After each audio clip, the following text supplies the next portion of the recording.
আমাদের ক্যাটার দেখেন ওখানে চিকেন দেখছে, তাই এখানে দাঁড়ায় মেয়া করবে, অথচ মুখ দিবে না। ও বারবার ওখানে যাবে আসবে, মানে কাটো, রান্না করো, আমাকে দাও। দেখেন আসছে আর আমার গা ডলা দিচ্ছে একটু, পায়ের সাথে ঘষা দিয়ে আবার যাচ্ছে, আবার আসছে,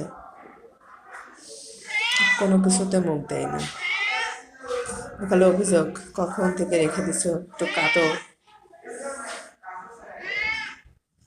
সারাদিন আমাদের কেউ না থাকে, ওখানে ফাঁকে দাঁড়া থাকে, দেখবে আর মেয়া করবে। কি হলো কেটা, কি খাবে?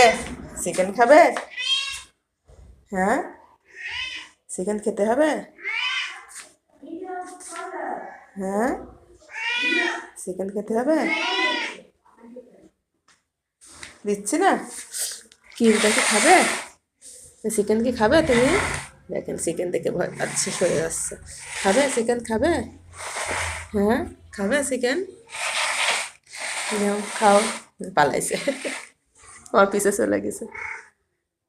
কেডার চিকেন খাবে? হ্যাঁ, পালাচ্ছ কেন? খাবে না? হ্যাঁ, সেখানে আশপাশ দিয়ে ঘুরবে, অথচ সে মুখ দেবে না।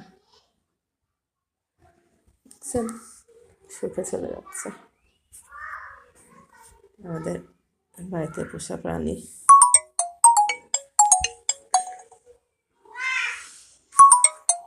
সেভাবে আশপাশ দিয়ে ঘুরবে, চিকেনে মুখ দেবে না।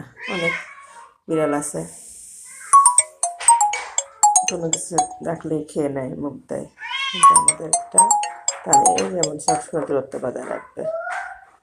যাই হোক, সবাই ভালো থাকবেন। আমাদের বিড়াল অন্যান্য বিড়ালের মতো না যে তার অভিযোগ সে হলে এগুলা করবে। সরছে লড়ছে, ওইখান থেকে 2 হাত বজায় রাখে দূরে থাকবে। এই যে আমাকে খাবে, বলছে কাটো কাটো। দেখেন আবার যায় বসলো, না কাটা পর্যন্ত সে শুধু এটাই করবে, কিন্তু সে মুখ দিবে না। অন্য বিড়াল হলে তখন নিয়ে দৌড় মারত, মুখ দিত, কিন্তু ওটা করবে না। যাই হোক, আমাদের বিড়ালটা অনেক ভালো।